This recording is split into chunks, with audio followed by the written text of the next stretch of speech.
Welcome back to Waters Ironworks. If you're watching these real time, you'll know it has been a while since the last video. Between the summer heat and then some scheduling conflicts between myself and Gregory, who runs the camera, it has been a little tough getting videos made, but we are back into it. So today, wanted to give everybody a quick update on the power hammer that we've been working on for a long time now, if you go back and watch the original video when I bought it. But the power hammer is up and running. It is 95%, I think, to where I want it. So I'm gonna bring you guys back. We'll take a look at it kind of in detail, and then we'll see it running.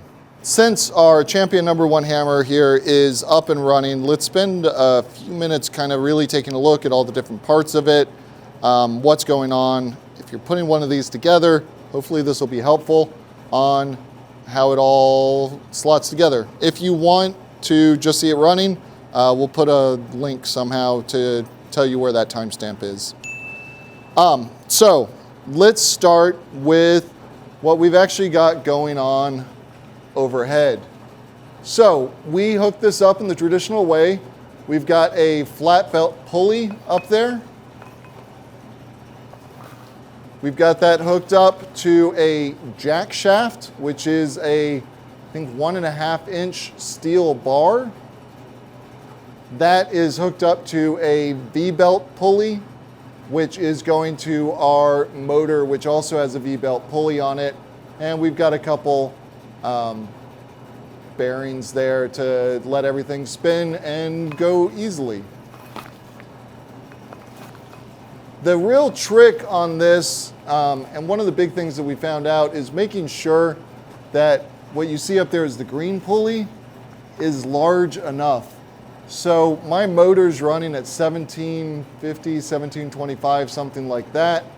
I originally had a 1.25 inch pulley attached directly to the motor. When you combine that with this 10-inch pulley wheel here, that gets you a ratio that takes this down to 300 RPM, which is what it wants to run at. But a 1.25 inch pulley does not have enough grip on it to keep this belt running when the power hammer is on, but not actually hammering. You want this to run loose. If it's not running loose, then it will, the top pulley will just spin against the belt and it'll eat into that belt. So after buying the wrong pulley, getting that up there, figuring out what we needed to do, we did get everything reordered, and we've got a pulley system through a couple different size pulleys, and I'll put those on the website, that get us to the right gear ratio that we need. We are using a leather, chrome tan leather with a nylon core for the belt. I'm trying to keep things reasonably authentic out here at Pioneer Farms, but I don't want to mess with leather that is stretching on me all the time, which is why we went with nylon core, and so far that's worked really well. As we go down the hammer, you guys got some good views when we poured the Babbitt bearings and how all that section works, so we're not going to spend too long looking at that. But let's come around to the other side of the hammer and let's take a look at what's going on when you push the treadle and how all that works. And this is one of the areas actually that does need a little bit of work. I've got this further down, I think, than I really want it to be long term, so that'll need to get fixed. But what we've got going on is pretty ingenious. When I step on the foot pedal here, what happens is this bar gets pulled down. There's a bar going up on the backside here that may be hard to see. You step on it, that pulls down, it disengages the brake here, and it moves the tensioner up against the belt. That will then engage the hammering mechanism, and the hammer starts going. When you let go of it, and this is again, right, my brake is not quite getting to where it needs to be, this spring should be pulling everything tight here so that the brake engages, the tension comes off, and the hammer is supposed to be able to stop so that you can do one stroke and then be done. So a little bit of work here, but you can see how the overall mechanism works. You've got that linkage, you step on it, that changes the angle of this bar, disengages the brake, engages the tensioner, hammer starts moving. As we move around to the front, we've got our adjustment here for the hammerhead height. So there's 2 set screws right here. You can unscrew these, adjust the, right, it's just a simple bar, how far up in the shaft that's sitting, and that lets you adjust the final height in between your hammer and the base. This portion is super simple, right? If I spin this, you can see how it works. There's just a slide right here. So we've got a piece of steel that is angled out, kind of a trapezoid, and these two have cuts back into it. And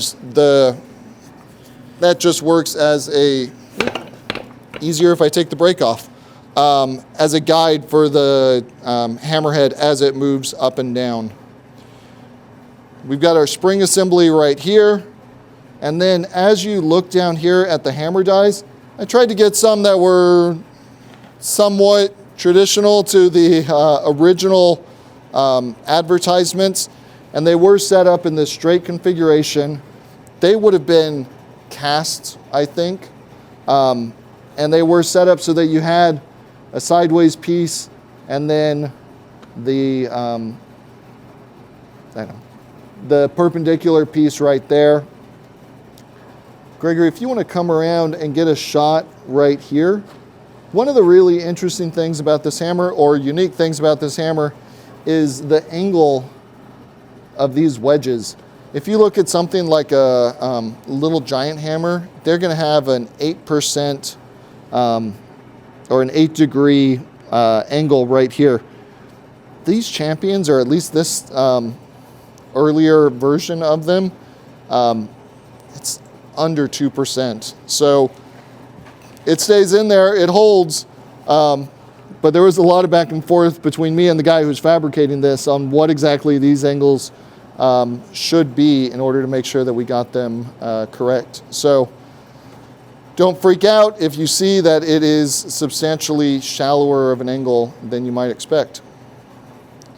And that's really the majority of the hammer. We've got some adjustments here on the side so that we can ensure that these plates are letting it run up and down smoothly. But it's really a pretty simple system. You can see here that bar I was talking about earlier, and how when you step on this, it pulls down, disengaging our brake and engaging our tensioner right there. So let me get a piece of steel hot. We'll turn this on, and I'll show you it up and running.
Yeah, so there you go.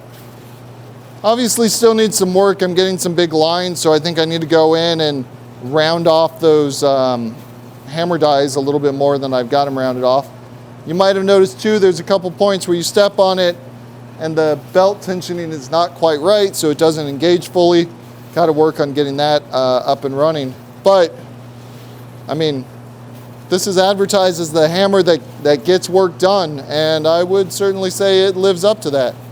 I think once I've got this thing fully tweaked, yeah, it's going to really change the way that we're able to do blacksmithing out here at Pioneer Farms. So super excited about it. As we get more into this, we'll continue to do some videos on it, showing the different things that you can do with the power hammer as opposed to just the handheld tools. Hopefully this was informative. If you do have one of these Champion #1 power hammers and you're looking for information on it, I will link my webpage on these hammers in the description. So take a look at that and it'll have all the details. And if you have any questions, please reach out and let me know. Thank you so much, and we'll see you again soon.